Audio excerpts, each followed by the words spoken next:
Hello, mates. It's me, the fucking Queen of England.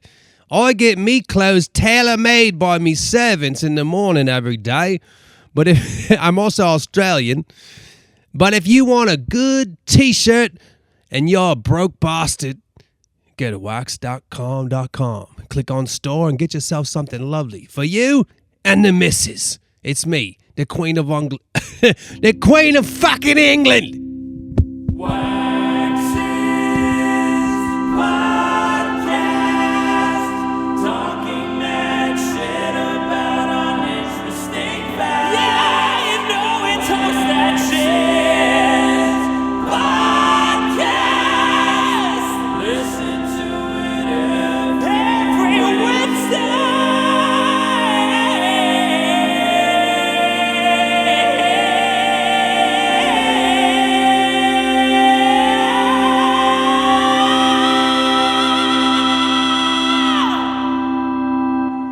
Please be seated. Shout out Mike from Long Branch, New Jersey. That was the Wax's podcast jingle as done by Mike from Long Branch, New Jersey, pulling out some Chris Cornell level stops at the end there. Excuse me, my nose itches. They say that when your nose itches, somebody's thinking about you. Have you ever heard that? So thank you to whoever is out there thinking about me in a lustful way. Today is just another fucking day in this human existence, whatever it is, whatever we're out here doing. Is there a purpose for this life? Is there not? Talk amongst yourselves. Talk to your spiritual leader. Talk to your family. Mom, what's the purpose of life? I don't know. I lived almost the whole thing already, and I couldn't fucking tell you. I think the purpose of life is probably just to have kids. I don't understand, there's these people now that have these crazy religious beliefs. I actually understand the Hugh Hefner hedonistic and heathenistic, which I believe are very similaristic. That lifestyle, explaining that life is all about just having as much sex and fun as you can, that I actually understand more than the idea that life is about living by these crazy rules and doing a super traditional family. There's this movement on the American right that's like the American Christian right, where these people are having I think Pete Hegseth is part of it. There's people that it's like hardcore right-wing traditional Christians where like the woman is very submissive to the man, and they live in these communities where it's like they don't want the woman to vote. They just want to have one vote that the man makes for the whole household. It's a big movement right now in America. And I'm just like, what's the fucking point of living life if that's just how you're going to be? You're just going to be strict, stringent, and I guess just hoping that these actions that you think are the ultimate example of morality will get you to heaven in the next lifetime, or the rest of eternity. Which I don't know what your heaven is. If that's your life on earth, what's your heaven? Is your heaven Hugh Hefner's life? And then when he gets up to heaven, he lives in that world. He lives in your current hell. I'm not saying it's hell, but anyway, I don't know what I'm talking about, dude. I don't have anything to say this week except this. Thank you to everybody who came to my shows this past weekend in Las Vegas and Salt Lake City, Nevada. Las Vegas, Nevada, and Salt Lake City, Utah. I was going to do the comma in a weird place. That'd be like saying, hey, thank you for attending my shows in Baltimore, Boston, Raleigh, and Houston, Maryland, Massachusetts, North Carolina, and Texas. That'd be a weird way to split the things up. Speaking of weird ways to split things up, adoption amongst triplets. Do you put them as a threesome? Or do you split them up and ship them out? And then have a meet-up later like those weird triplets from New York did in that documentary I watched about 7 years ago. You might know what I'm talking about. If you don't, you might as well stop listening to this podcast because the rest of it's going to be about that random documentary that just came to mind. Yeah, so no, I did, man, fuck. I got itch. My nose is itching. Somebody's really, really thinking about me. A bunch of people are thinking about me today. I guess my shows in Vegas and Salt Lake City must have been really good this weekend because all those people that went are still thinking about me according to the fucking high level of itchiness that my nose contains right now.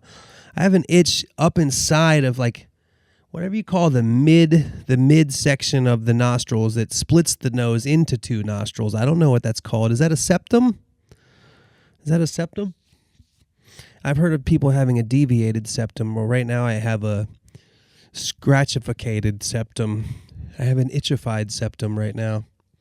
I think there it goes. I think the right side of my septum was cured by I think the itch on the right side of my septum was cured by a pinch.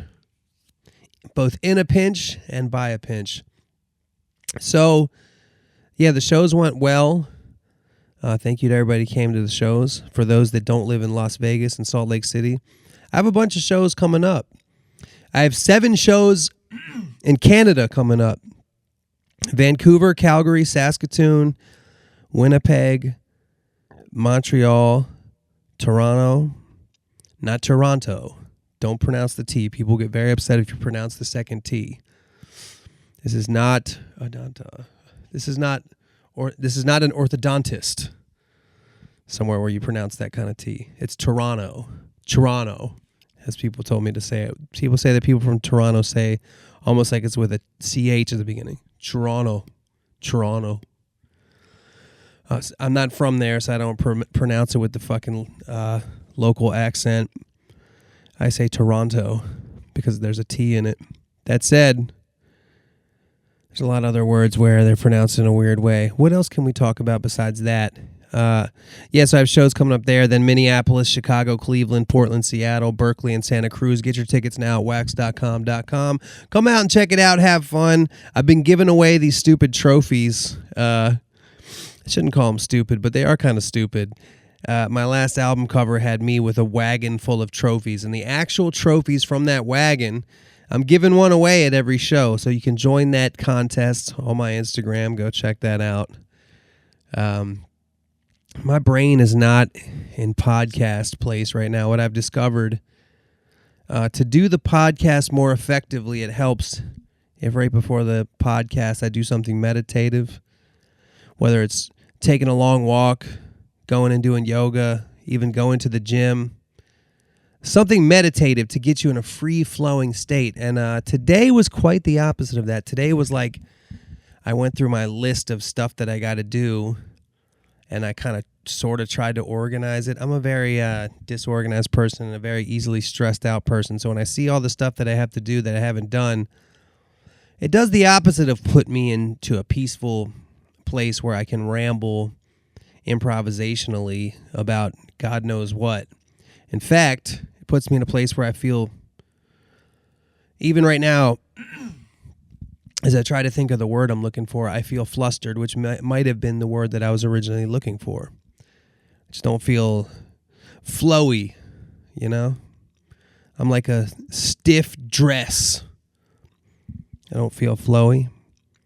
So let me ask you this. How much money do you give a 13-year-old nephew for his birthday? Today is my nephew Manny's birthday. I know that he's not listening to this. If you are listening to this, Manny, you shouldn't be. Not because it's bad for you or anything. It's just boring. You shouldn't be listening to this. This podcast isn't going the way I want it to. I shouldn't be calling it boring right on the podcast. Why would anybody want to listen to something where even the person making it is calling it boring? Why would anybody want to listen to that? Some days is just not the day for me to do a podcast. This is the reason why I originally stopped doing my podcast. Is sometimes it would feel like feel a little forced because I'm just sitting here by myself. If I had somebody else here to talk to, I could ask them questions. They could ask me questions. We could have a therapy session back and forth and back and forth. And by the end of it, you would have a very intense, mind-altering 6-hour podcast that sounded like a therapy session between two people that would result in not only us being healed, but your grievances within your family and friends would be healed as well, because you would know exactly what to do in your situation based on the lessons provided by us. But alas, It's just me yapping about how I'm having trouble yapping. So yeah, that's what you get to listen to today.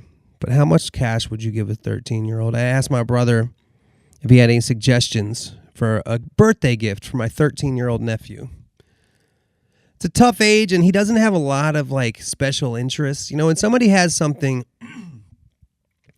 somebody's got a favorite animal, a favorite color, something that they're really interested in. Like, you know, his mom, my sister-in-law, is a yoga teacher. So you always think like, oh, maybe I could get her a book about yoga.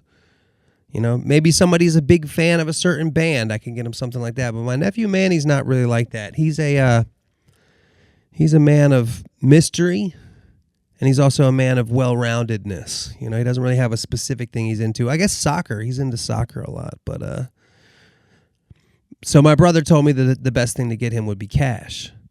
So I'm trying to figure out how much cash to give him. I asked my brother what the appropriate amount to give him would be. And he was like, sarcastically, he said, I don't know. Like, this is a text. I don't know. How much do you love him? And I sarcastically as well replied, I've never loved him. I've always hated him. But I obviously don't feel that way. So we were talking about, is it $30? Is it $50? The fact that we were arguing between those two numbers, I think I'm going to give him $40. So I don't know. I don't know if that's the appropriate number or not. But I know that my brother is going to get him what he wanted. The only thing he wanted for his birthday. He's turning 13. And this just goes to show you how kids are kind of born how they are. You know, there's nurture versus nature. And nurture, the way that you raise your kid has a huge impact on your kid. It can determine how kind they are to other people and to themselves. Maybe the way they treat other people, the way they treat women. If they're men or whatever, the way they treat other people, I think would be really determined by how they're raised. But there's certain things that are just kind of within them. Like my brother has two sons. One is 14 and one's about to turn 13. The 14-year-old has been, you know, his parents are not vegetarian, but he has been a vegetarian based on his own decision for about the last 3 years, like since he was 11 until 14. Whereas the youngest one, raised by the same parents in the same environment, he's fascinated by all different types of seafood and meats, and he wants a tomahawk steak for his 13th birthday. And he like watches YouTube videos about grilling and smoking meats and all this stuff. Like he's 12 now. Well, he's 13 as of today. So that just goes to show you how different children can be, regardless of how they're raised. Or who raises them. Some people could argue, you know, that because a big part of who you are too is like what lineup you are in the childhood line. Like, are you the oldest? Are you the youngest? Are you the middle child? You know, the youngest gets away with everything, whereas the oldest has responsibility put on them to raise the youngest child as almost like the assistant parent in a lot of cases. So that makes them kind of have a different feel as they get older. They had to be responsible a little bit earlier, where the youngest never has to be responsible for another sibling. They're just taken care of, and they end up being arguably spoiled. Also because by the time the parents have their third or fourth kid, they're not as strict anyway. They're not as worried or scared that you're going to hurt yourself or anything like that. So maybe you could argue that the youngest, Manny, liking tomahawk steaks and seared scallops or whatever he likes. He loves sushi. I didn't even try sushi till I was like 25. Maybe a little younger than that, but when I first tried it, I thought it was gross and weird, and that's just kind of the sign of the times changing. Everybody has all this information now. Plus, he lives in a place where there's all this shit available. In my small suburban, really more rural town, you would have had to go to, and when I grew up, you would have had to go to like a swanky neighborhood in Washington, D.C. to even find sushi. So, yeah. But I was going to say maybe him liking all these meats is actually him lashing out at his older brother subconsciously. Oh, yeah? You just want vegetables? You don't want to hurt the animals? I do, brother. And it's because of my vengeance that I feel subconsciously towards you. I don't know. So yeah, today's his birthday. We're going to go over there and hopefully they'll get more than one tomahawk steak. I want a tomahawk steak. I don't know that I've ever had a tomahawk steak. I don't know what cut that is. I'm not very good with, there's the sirloin and the ribeye and the T-bone and the New York strip. I don't know what part of the cow these things come from. Maybe they all come from the butt. That would be the rump roast. Or is that a pig? I don't know. I'm just over here eating meat without ever doing the dirty work. That's the way we live now. I've never killed a chicken. I've eaten thousands. Never killed a cow. I've eaten at least a little piece of millions. They say that when you have a hamburger, especially at a fast food restaurant, you're not eating a cow. It's essentially you're eating like a tiny, tiny piece of 1,000 cows. Like all these cows, all their meat ends up in essentially a big fucking blender. Not literally a big blender, but you know what I mean. It's in a huge factory with a fucking picture, just an enormous vat of ground fucking cow flesh. So when they eventually mix it all up and grind it all up and make a patty out of it, it's not the ground flesh of a cow. It's the ground flesh of like 1,000 cows. Isn't that crazy? And guess what I did to receive that? Nothing. I don't even think about it as being meat when I eat it. It's kind of fucked up. Pretty fucked up. That kind of goes to show you how human beings are. We're so far at the top of the food chain that we keep these barnyard farm animals just for our own. Especially nowadays, we just have this whole industry where we just totally capture and fucking dominate these species. And I think maybe that's how it's going to be with artificial intelligence. Maybe that's how they're going to treat us. Could be as simple as like the Matrix, where they just use us as batteries, essentially. I don't know what's going to happen. I'm really not ready to do this podcast today. But speaking of birthday parties, my daughter's birthday is coming up, and I think we're going to have a themed party. Me and my wife were talking about the concept of themed. Should things or should not things be themed? She was saying that every year we should do a themed Christmas tree. Like this year she wants to do like a pink flamingo kind of Christmas tree where a lot of things on it are pink and flamingo related. My daughter loves flamingos, so I do like this idea. So then next year, hypothetically, we would do, I don't know, I'm not saying we would do this literally, but I'm just trying to think of like random themes people would do. Like we'll do a Star Wars Christmas tree. After that, we'll do a Motown Christmas tree. The year after that, we'll do a Jewish Christmas tree. The year after that, we'll do a Elvis Presley Christmas tree. The year after that, we're gonna do a M&M's Christmas tree with all the characters with the fucking hats, like purple M&M, brown M&M, yellow M&M, flavored Christmas tree, and everything will be made out of M&M's. And the following year after that, we'll do a Wild West Christmas, where we kick in the swinging doors to the saloon and say, ho, ho, ho, I challenge you to a duel outside. And then Billy the Kid will be on display on our mantle. And instead of giving cookies, we'll give, I don't know, didn't really have, what they eat what was the Wild West sweets? They probably did have chocolate chip cookies, probably apple pie.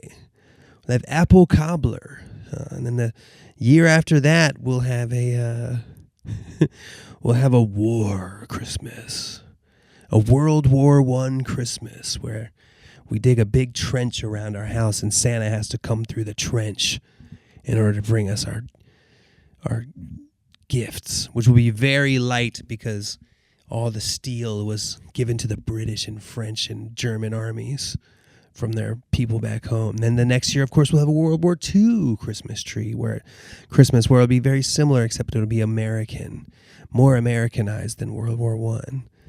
Because all I remember of World War I is the trench warfare from the fucking on the European side. I don't remember really what Americans did in World War I, to be honest with you. But I know they fought the Germans. I know they helped the Brits. Anyway, my point is a themed Christmas. Like when I grew up, it was like the theme of Christmas was Christmas. And when you decorated your tree for Christmas, you used the same ornaments that were in the box packed away in the garage or whatever from last Christmas. There might be one or two more Christmas ornaments because your aunt got you a Christmas ornament that you liked. Or, you know, back in our times, maybe I remember you'd go eat at Pizza Hut, and they'd have like a Pizza Hut Christmas ornament that came free with a fucking 2 medium pan pizzas or whatever. Now all of a sudden you have a Christmas ornament from Pizza Hut. They might have fucking, you know, whatever popular movie they teamed up with that time. A lot of pop culture stuff, you know. But then we had our Aunt Lois who would actually make Christmas ornaments. And they kind of would be the best ones, you know. You might have like a handmade, you know, a little toboggan with a pine cone on it that looked like and it was surrounded by a wreath, you know. And you would just kind of always put up the same ornaments and lights and shit that you had last year. It was always kind of the same. And I think that the beauty of it was that it was a tradition. We do it this way every year, and it's tradition. So it's almost like there's theme versus tradition. Like if every year you change it up and have all new ornaments and a whole new style, it's more like let's do something new every year than let's follow a tradition every year. I don't even think we really had themes for birthday parties when I grew up. The theme of a birthday party was cake and ice cream.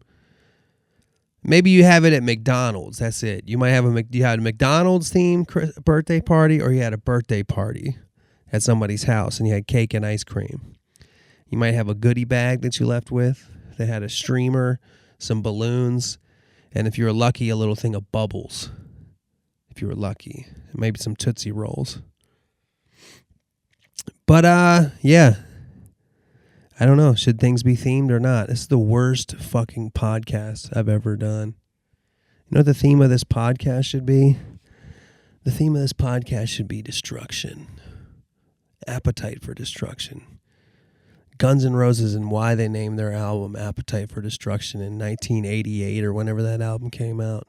They had a fucking appetite for destruction. When they thought about destruction, they're like, oh, I'm hungry. Let me fucking destroy. I have an appetite, right? Oh, I'm hungry. I want to throw a goddamn TV out of a hotel window. Oh, I'm hungry. Do you have a grenade? I have an appetite for destruction. My hunger and thirst that I want to quench is for the destruction of something else. See that fucking truck out there? Do you have a sledgehammer? Can I break all the windows? I have an appetite for destruction. Speaking of which, I have a full album of hard rock that's cutting edge for this time, and it's going to be jammed into your face, and it's going to destroy it because I have an appetite for destruction. And this rock and roll that I just made is the soundtrack to my fucking feast. The feast in which I eat destruction, because that's what I'm hungry for. I have an appetite for destruction. And when I fucking eat this destruction, I'm going to play this hard rock music that's cutting edge for its time, but also pop friendly. Take me down to the Paradise City, where the grass is green and the girls are pretty. Take, won't you please take me home? Rex original, so they say. You gotta hubba dibba for the fortune and fame. You know it. It's all a gamble when it's just a game. It's treated like a pebble pra. It doesn't matter what the verse lyrics are. Did you hear the chorus? That was the pop friendly part. The verse part was the appetite for destruction being fed, and that was that part. And when I'm done with my appetite for destruction, I'm going to shit out that destruction. It's going to destroy more things. I'm going to shit out a grenade worth of destruction at all the other fucking bands. All the other 80s metal bands that weren't as cool as us. What happened to Axl Rose, man? What's he doing? His name was Axl Rose, dude. God-given. That's his government name. Wikipedia it. 100% chance that his given name by his mother when he came out of her vagina was Axl Rose. Her name was Samantha Rose, and when he came out, he just looked like an axle to her. He was born on the bed of a truck, and when he came out, he was right above the axle. That's stupid. But yeah, I don't know what happened to him. I feel like Axl Rose might have went crazy or something. But yeah. Destruction. That's the theme of this podcast. Destruction mixed with lackadaisical tiredness. I'm just not there today, folks. I'm not there. I'm giving it my all. But you know what? Sometimes you give it your all and you still fucking lose. Look at the life of most people on this fucking earth. We give it our all, then we lose. From the earliest caveman who was just trying as hard as he or she could to survive in this wild world full of fucking animals that wanted to eat them. Before they were the top of the food chain like we are now, we have just millions of cows and chickens pent up for us to eat. We keep other sentient beings to just be used as our food, and when we eat them, we don't even think of them as sentient beings. We just get some other fucking person or even a machine such as a big-ass hypothetical blender to chop them up into just ground gallons and gallons and billions of ground gallons of beef that we just eat in a hockey puck shape. Half the time we order 2 of them and we only eat 1. Maybe we'll save the leftover ones. Maybe. If not, we'll just throw it away, because that's what we fucking think about these beings that we keep in a goddamn cell for their entire lives and fatten them up and then eat. And we never do the dirty work of killing them ourselves. We just let somebody else or a machine do it. I don't understand why I started getting... That was like an analogy that came from somewhere else. I don't know. My thoughts are just walking along a path. And as you look forward on this path and you take different twists and turns and different forks and varying roads, as you look back, you see that there's a fire following you. I'm actually on this road carrying a gasoline can, and I'm just letting it drip, drip, drip, creating a trail behind me. And that trail is... the fire on that gas is traveling at the same exact rate as me. So 10 feet behind me, the trail just disintegrates, and I have no idea where I was in the past. I look forward to the future, but there's a fog. There's an ever-present fog, so I can only see about 10 feet in front of me, and I can only see about 10 feet back. Whatever's happening at the current time is the only thing that I can imagine. Werewolves, lions, tigers, snakes, oh my. There's a quote from the Lizard of Oz. It's a little bit different than the Wizard of Oz. That's why there was werewolves in it.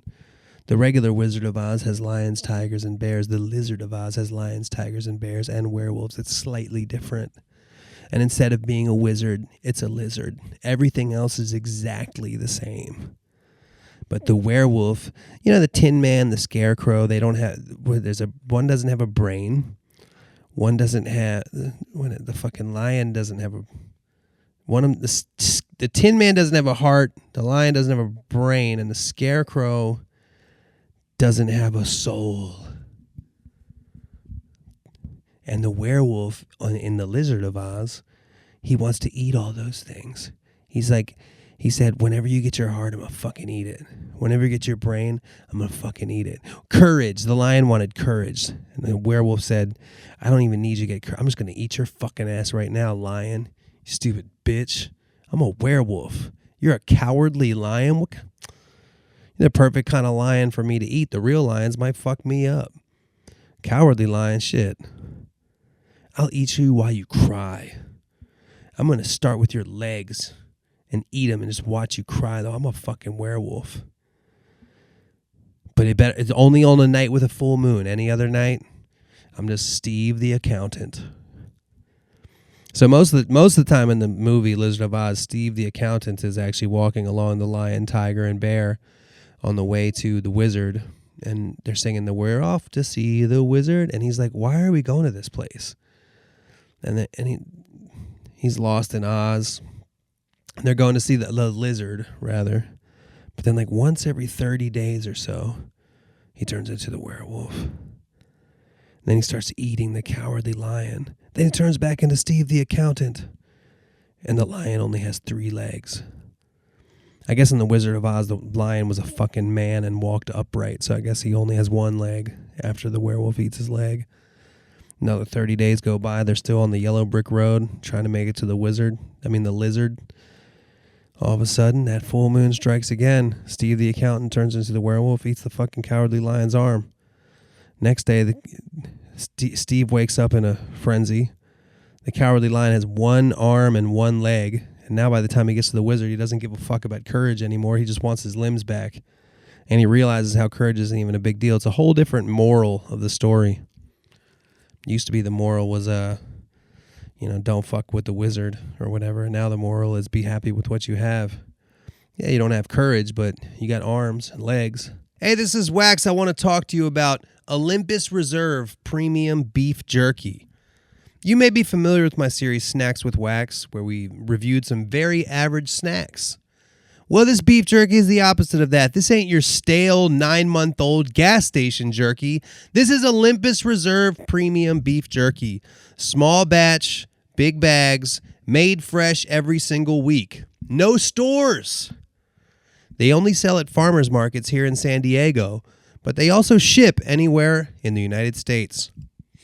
The flavors range from melt-in-your-mouth, tender, honey-glazed garlic to traditional old-school black pepper cowboy jerky like your grandfather made and his grandfather before him. They even make a Carolina Reaper flavor if you like to be in pain and or don't wish to have your taste buds any longer. So go ahead. Put their meat in your mouth at orjerky.com. That's the letter O, the letter R, JERKY.com. Use the code BEEFWITHWAX for free shipping. That's orjerky.com.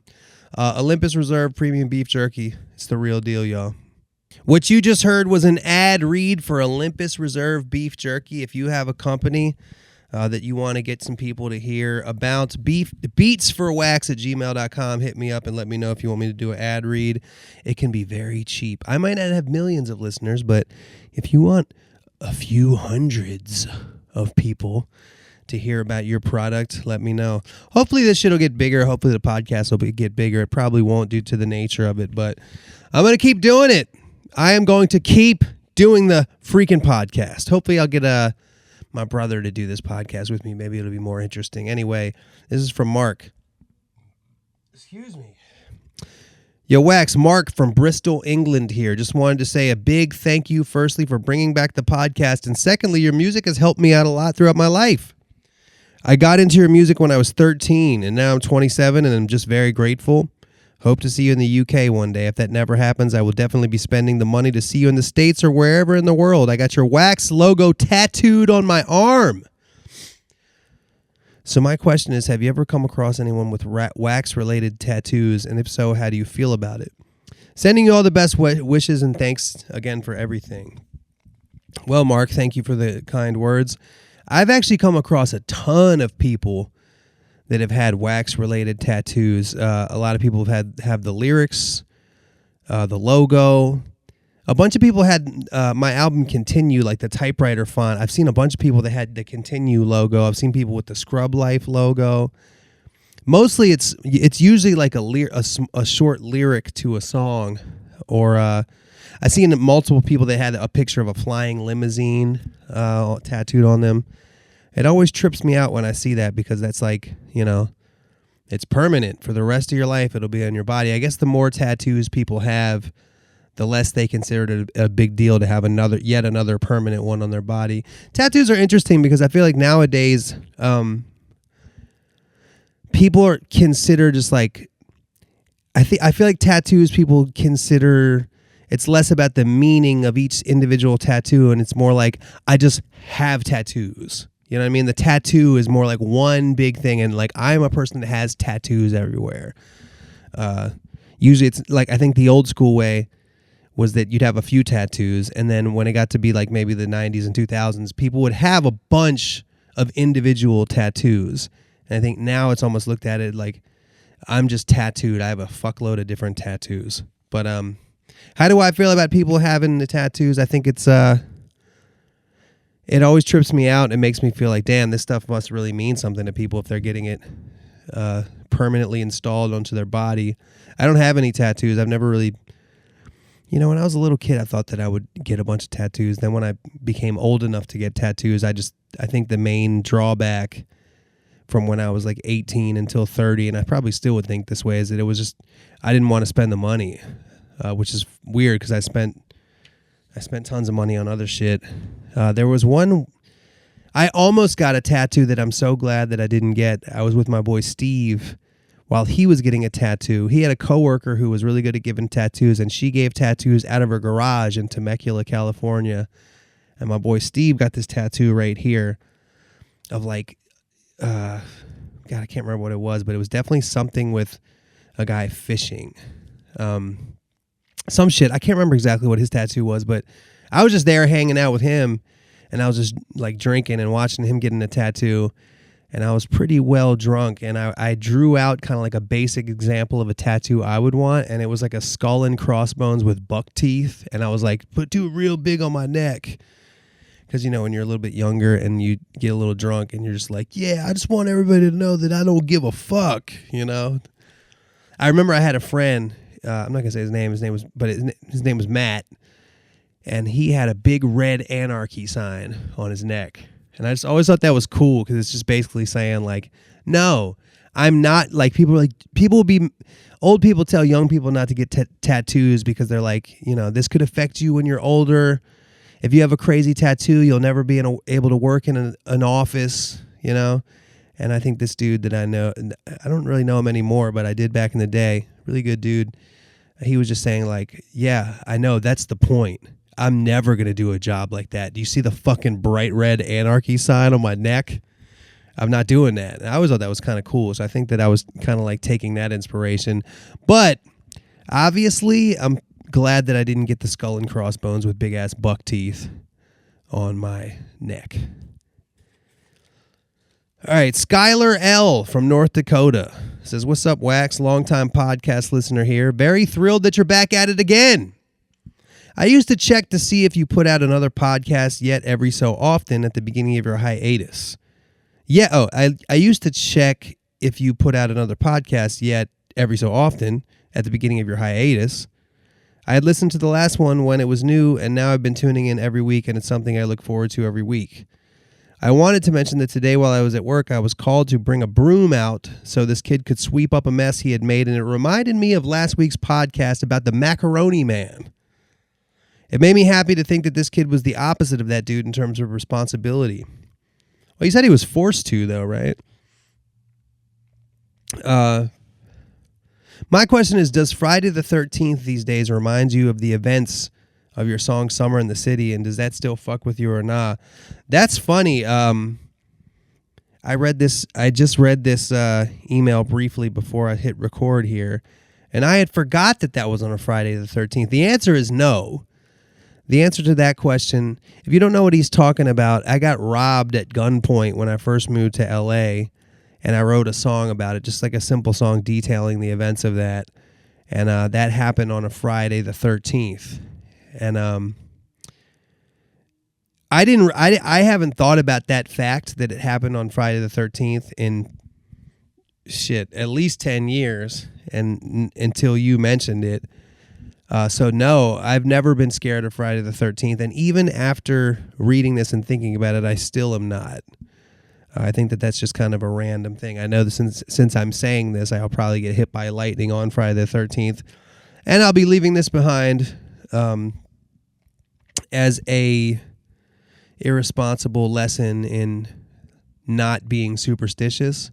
If that's the case, if you're listening to this after I got hit by lightning on Friday the 13th, eat a dick. Anyway, I think that stuff's just coincidence. I never been big on superstition, although I did see something crazy happen when we did our show in Vegas just a couple days ago. My boy Ton, who's my tour manager, after the show, we went to the casino and he was playing roulette, and it was crazy, man. He sat down, he put like $100 down and got a bunch of chips and ones. And he goes, my daughter's favorite color is purple. Let me get the purple chips. So he got a bunch of purple chips. And his daughter's birthday is November 11th, 11/11. So he put money on 11. And first fucking spin when he sat down, it hit 11.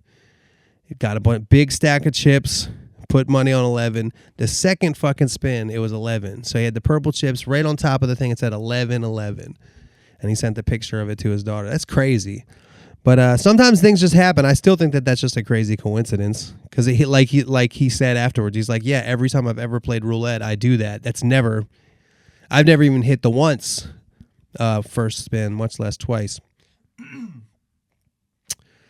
One last thing I'd say, I like your old stuff, but I just listened to your new track Abhorrent, and it's amazing. I don't want to get too crazy with the praise, but here you somehow keep getting even better. I appreciate that, man.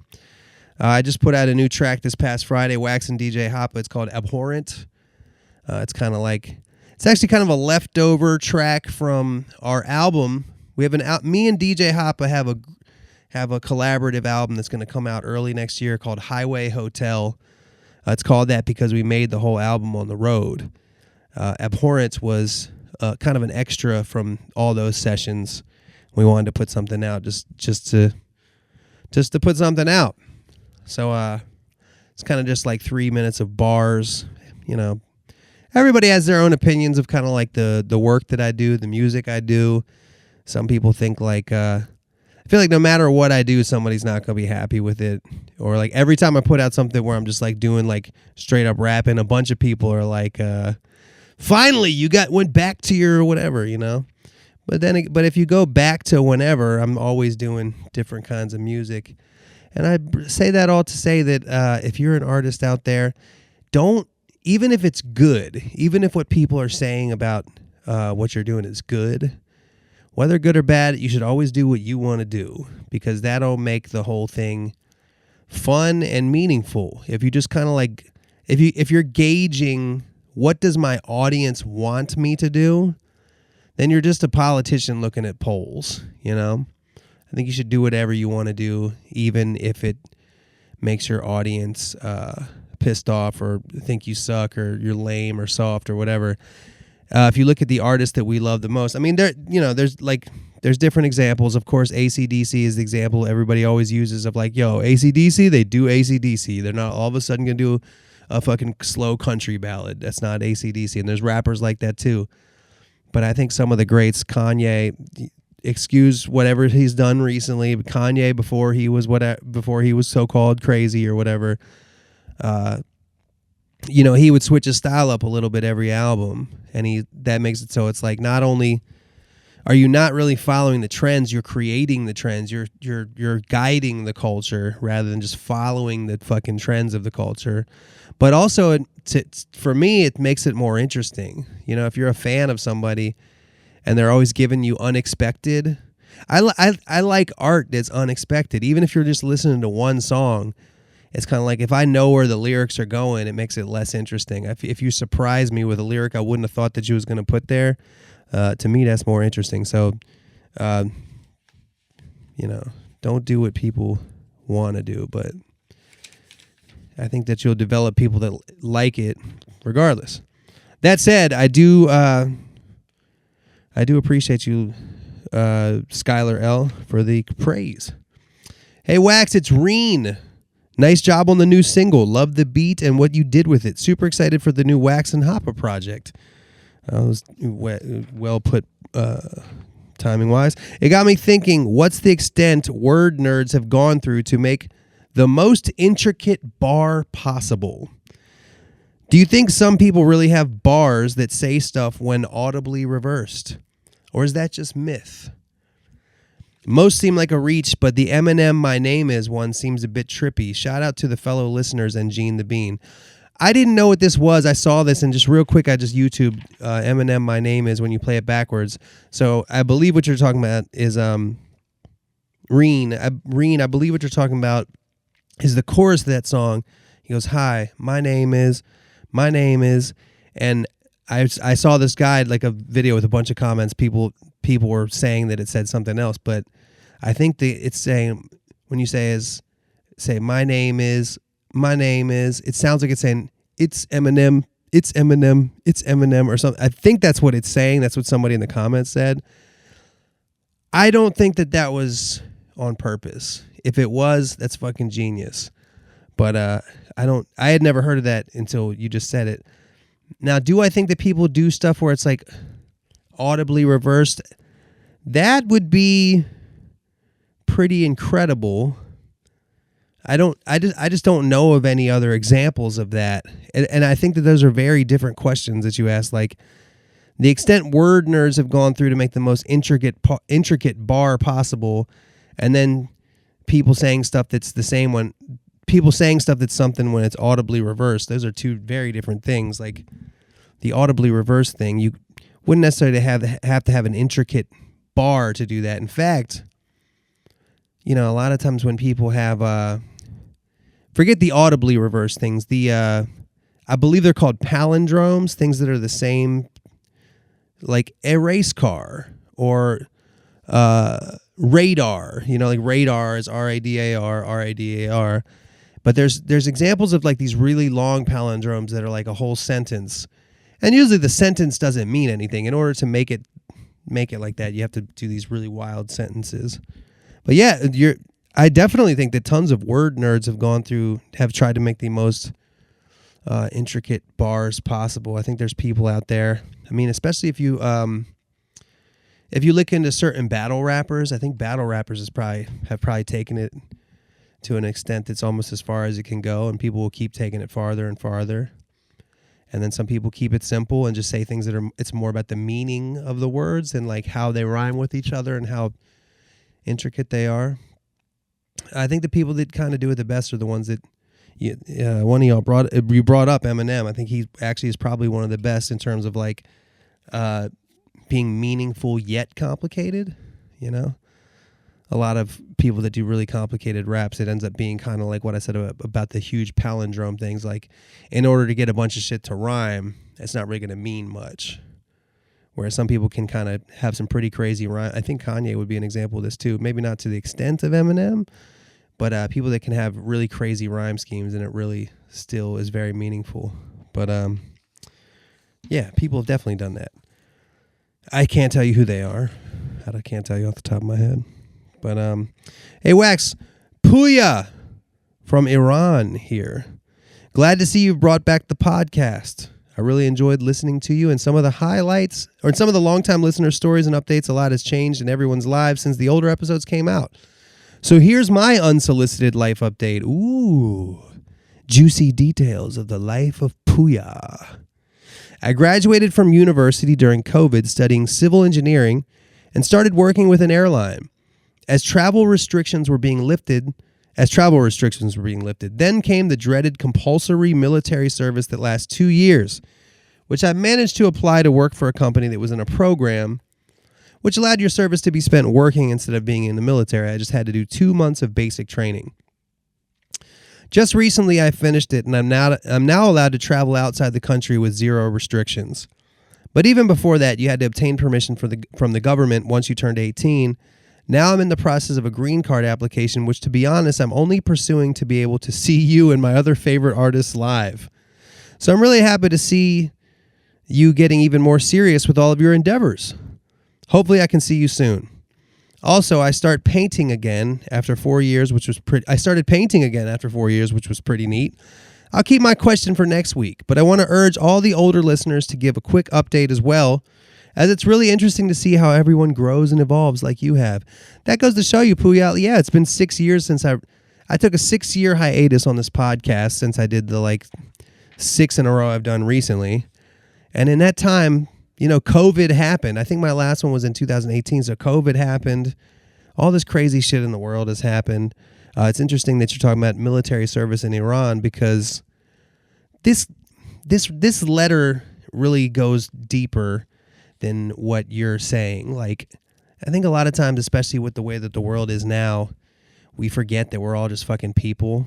Like, Puya was in the Iranian military, and he's doing his work. He went to college. He wants to go to faraway places so he can see his favorite bands. He likes to paint.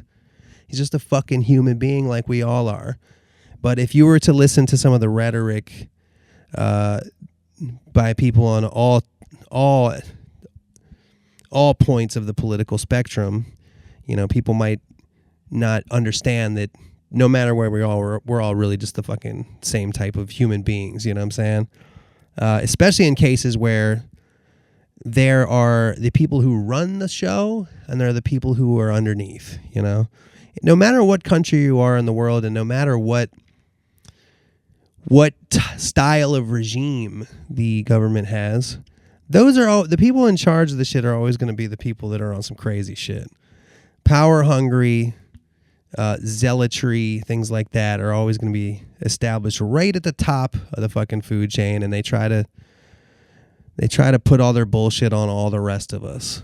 God knows that happens in America and across the world, and then they point the fingers at everybody everywhere else and try to dehumanize people, which is my least favorite aspect of all of it, is when they try to act like other human beings aren't human.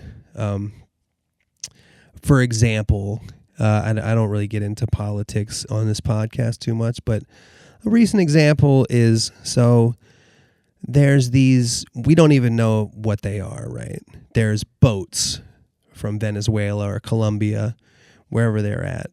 Small boats supposedly carrying drugs, and they supposedly, even if what they're saying is correct, according to the Trump administration officials, these are drug boats destined for the United States. So what they're doing is they're just fucking blowing up the fucking boats and just killing everybody on board. That's because the way that they get people to think that that's okay is to dehumanize them, and they're not people. These are evil drug dealers that are killing, doing this because what their goal is to kill people in America. So to fucking drop a bomb on a fucking small boat full of people and kill every last one of them without any level of due process or trial or even really knowing exactly who might be on the fucking boat, it's just okay. I think that's fucking not okay. I think that's evil. I don't give a fuck if they are bringing drugs over here. You can't just fucking kill people, man. You got to have some level of fucking respect, because then where's the line? You know, if it's your fucking cousin that's buying the cocaine on the street over here in America, can you fucking get a firing squad to just go shoot him in the fucking head too? Where's the line between when it's okay to kill somebody indiscriminately? I think that's evil, and I think that the way that they've convinced everybody to think that that's okay on their side is telling about humanity in general, and it also explains a good deal of how so many atrocities are committed with basically public support. I think that's all across the board. There's different examples here and there. Not to politicize your very friendly email, Puya, but you know, being that you're from Iran, people have their opinions and shit like that. But I'm glad that you're doing what you're doing, man. And I'm with Puya here. If you want to send a life update, if you're an old school podcast listener, or if you're a new podcast listener, and you want to send a life update, I'll read it. I haven't been getting that many emails. For the most part, I've been reading every one, you know. So beatsforwax@gmail.com, beatsforwax@gmail.com. If you want to send me a question, you want to send a shout out, you want me to do an ad read. I just did a little miniature burp. Be safe out there.